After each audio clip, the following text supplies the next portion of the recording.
Broadcasting to viewers in Liberia and across the globe. Hello everyone, welcome to News Today on KMTV. With me, Anthony Kukui. Stories making headlines tonight. Global Peace Index June report places Liberia among 60 peaceful countries in the world. Another withdrawal from the Council of Patriots as Rufus Niver announces independent Council of Patriots. And human rights advocate Margaret Nimba says efforts are being made in getting justice for the schoolgirl who was beaten severely at the Sotemon High School.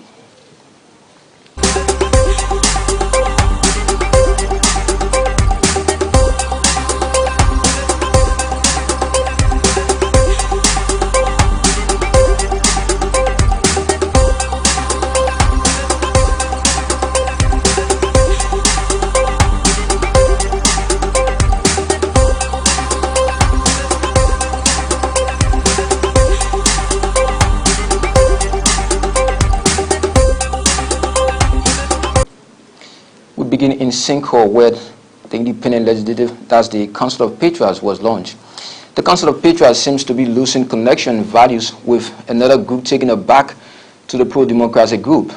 The group under the banner Independent Council of Patriots is the second since the climax of the much publicized June 7 assembly. Speaking at the launch of the Independent Council of Patriots in Sinkhor, RCOP Chairman Rufus Niver said their decision to withdraw from COP is triggered by uncalled for attitudes being exhibited by those who call themselves leaders.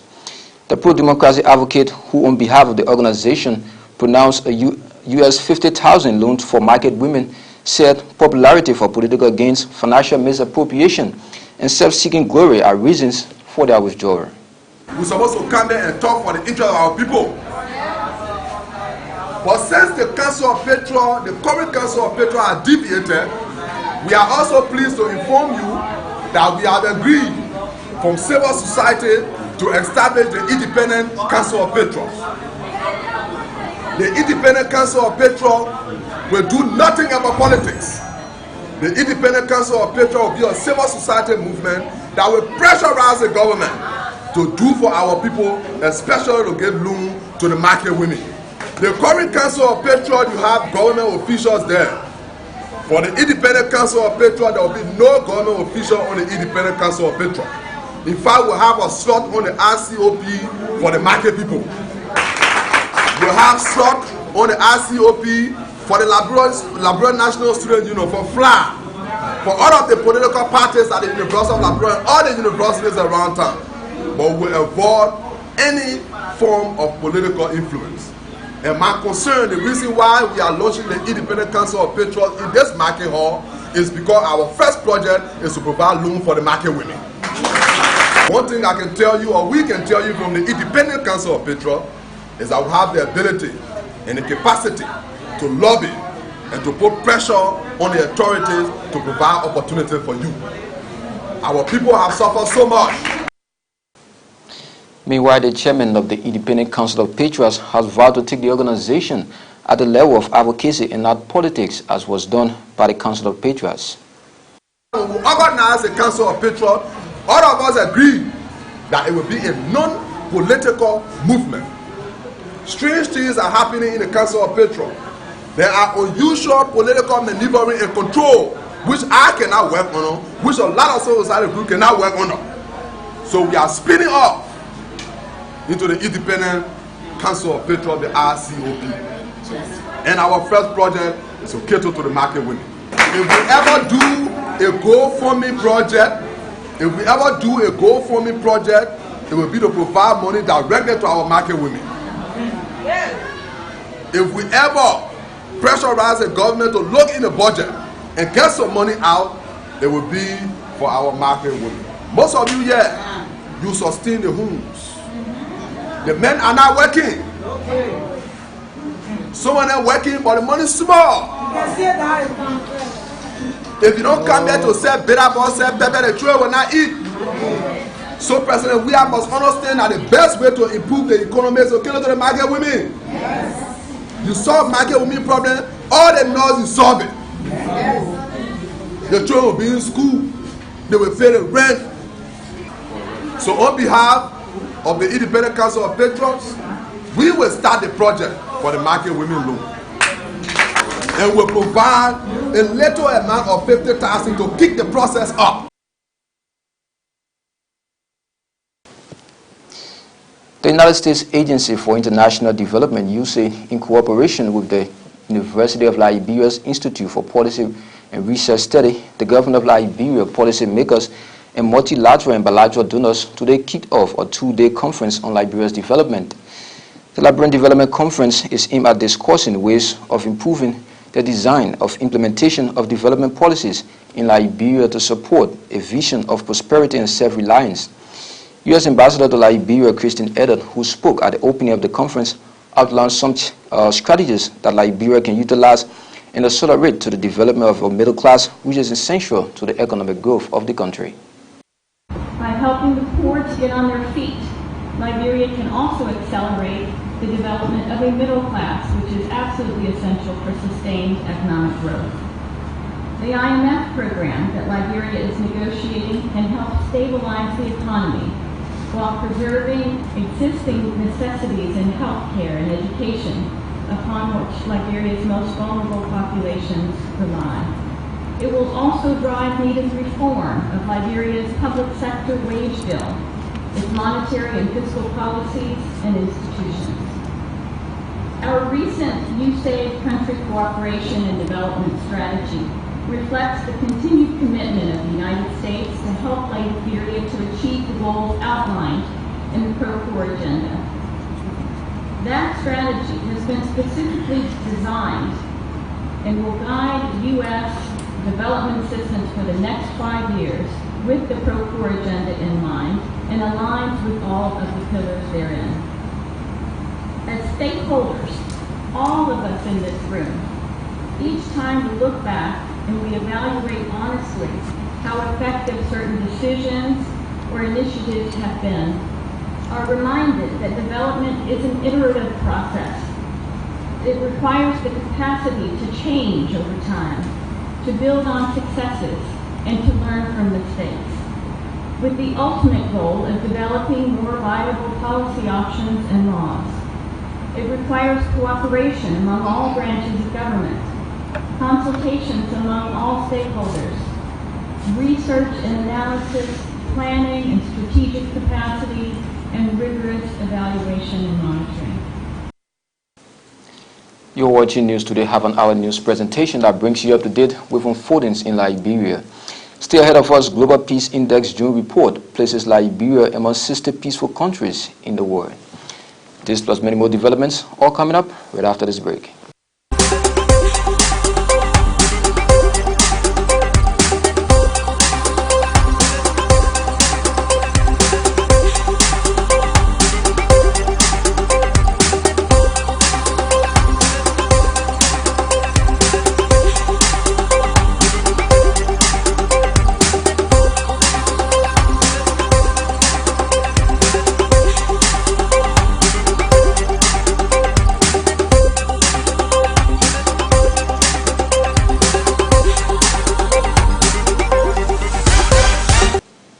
Welcome and thanks for rejoining. In the wake of political mixed views, protests, and economic crisis in Liberia, the Global Peace Index June report has placed Liberia among 60 peaceful countries in the world. The report, according to a release, placed Liberia above France, Greece, and other great European countries. The 2019 June GPR report places Liberia in the category with UK, Norway, Sweden, Germany, and other peaceful nations around the world. This is a milestone that we all Liberians should celebrate, especially in a short space of time, says President George Weah. According to the release, Liberians were hailed for their resilience in helping to keep the peace, but a special recognition and commendation was extended to the Liberian leader George Weah for what he termed as his unending peaceful leadership style. The report comes less than a month after the Council of Patriots staged a peaceful protest under the umbrella of saving the state. Such protest was recorded in Liberia's history of late as one of the most peaceful protests and organized one, with both government and protesters hailed for helping to keep the peace despite political and religious differences. Human rights advocate Margaret Nimba says efforts are being made in getting justice for a schoolgirl who was beaten severely by the team of students at the Sotema High School. This, Anthony Nimba on Thursday told journalists is disheartening and is against the rights of the schoolgirls. The advocate noted that there is a need to implement tough measures that will serve as deterrent to teachers or guardians who are found in such act. In the form of punishment, we all know corporal punishment are being banned now in schools. The Ministry of Education have come out, which is the government, have come out that there should be no corporal punishment in school. And this little girl was given 175 lashes. According to her, she was given 45, 65, 65. So, I consider that as, yes, on the spot. I consider that as a torture. And she was not just beaten alone. They asked people to hold her. She was held at the table and then given this huge number. So I think that is a serious human rights violation, and they violated her rights. So being a human rights defender, it was an interest, something of concern, and so I got involved. And then I started following up. There was a arrest from the police station, and we arrested him talking to the Salem Airport on the airfield. And the case was at the police station. We were back and forth while the police were doing the investigation. And then we came up with a form of communication, civil society women, and we did a communication to the Ministry of Education and the Ministry of Gender, and then the Human Rights Commission. So then the Ministry of Education launched a formal investigation into the process. So we went through the investigation, and the Ministry of Education came up with their findings. So yesterday evening, the Ministry of Education came up with their findings that there are lots of things they mentioned, and there's going to be a fine, and they also said that they're going to ban you from all school activities. Meanwhile, Anthony Margaret Nimba has at the same time expressed robust commitment and challenged the government of Liberia and other human rights groups to come in defense against human rights violators. According to her, the rights of all citizens, regardless of status, must be upheld. In order for the country to boast of being lawful, the Liberian lawyer said perpetrator of such unimaginable behavior should be brought to justice. So we are not going to stop. We're going to pursue this action, and we are going to come up with both criminal and civil action. So in terms of the court issue, we cannot comment much because we are before the court, we are already in court. We look forward to the government to make sure that they give their support in this girl be given justice. So I just want to acknowledge the public that we will not stop. We will continue to pursue on this little girl get justice. And one of the things that keep motivating me and I keep pushing me to push this case, for every time I see her and then she tells me that, are you going to sit there and allow this beating? So she keep pressuring me, she keep texting me every day. She's so concerned about, she's a minor, but she's so concerned about justice. When you ask her, the only thing she wants, she say, I want justice. And this is not the first time. This school in question, there are a series of incident that have been coming up. Then based on the investigation that we have been going through, this is not the first time. And even the girl in question have been given 100 lashes before in school. So this is the second time that this identical girl was beaten at the Sotemo Christian School. So we think it's about time that we put a stop, that the government of Liberia visit the policy of school, and this action should serve as deterrence to other schools in the Republic of Liberia so that people can stop corporal punishment. There are other forms of discipline, but this form of slavery and torture, I think we left slavery and torture a long time. So, to Capitol building now, the lying-in state of fallen Grand Cayman County Senator Edo Dagoze today took place at the Capitol building in Monrovia. The late senator's body was escorted by his colleagues, including some members of the House of Representatives, days after the signing of the Book of Condolence opened by the state. Senator Dagoze, who died at the John F. Kennedy Medical Hospital in Sincord, was an executive committee member of former ruling Unity Party. His death brings to 3 the number of lawmakers who have passed in less than 6 months. He reportedly died of cancer. Speaking at the ceremony was Senator Putin Abachid, and this is what he had to say. Less than 6 months, I'm back here. I was here earlier by the passing of our former colleague, Senator George Bushari. Maybe we gather here for the passing of the late Representative Peter Flores. And now we are here today again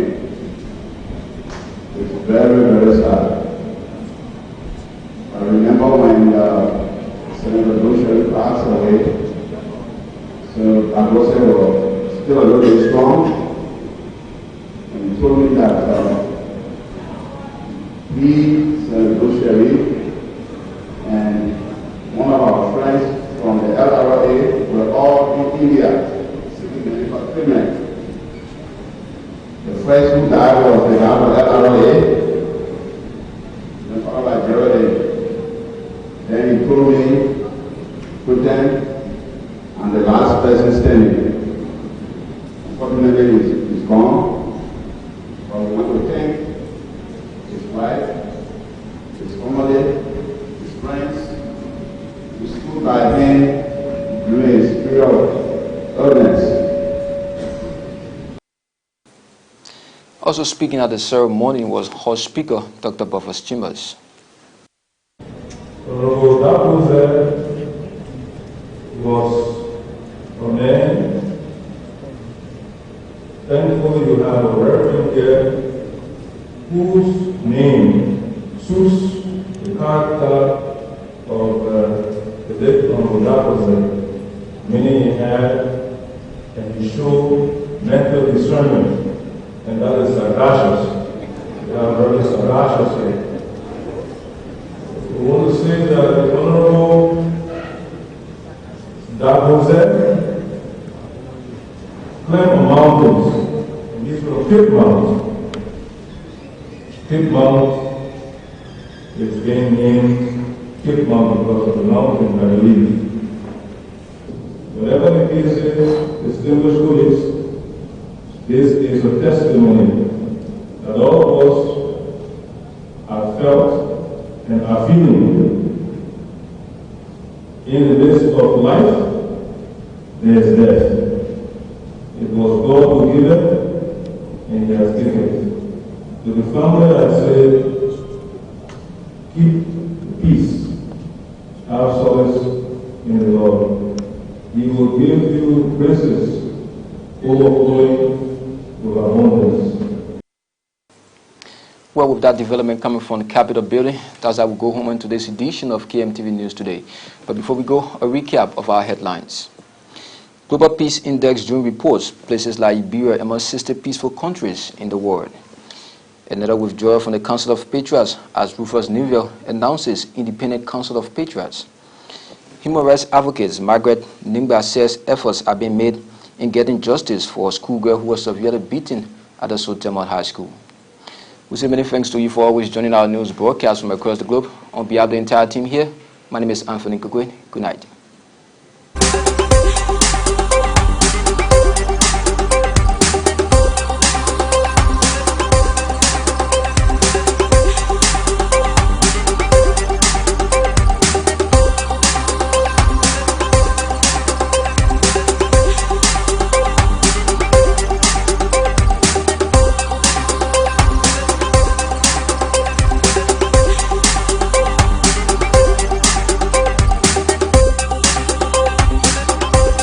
Have you been looking for a trustworthy and #1 vocational training institute to offer you quality career training? Wellspring Vocational Training Institute on the Somalia Drive at Supermarket invites you to take a non-regrettable career training in various programs like fashion designing, beginner, intermediate, and advanced levels, catering, hair plaiting or cosmetology, computer science, and theater art for both kids and adults. The fashion designing courses for beginners runs from 9 a.m. to 1 p.m. from Mondays to Fridays. Wellspring Vocational Training Institute promises to repay all of your expenses in fashion designing if you end your course following all our instructions but still don't know how to cut and sew clothes all by yourself. Take advantage of this golden opportunity. Wellspring Vocational Institute. Come with your interest and leave with a career in a shorter period. You can contact us on 0770-218-045, 0888-279-706, 0775-774469, 0776-838-525 and 0770-776-324. You can also email us at ansuwa62@gmail.com. If you are from Wellspring, you've got to be wise in all your doings.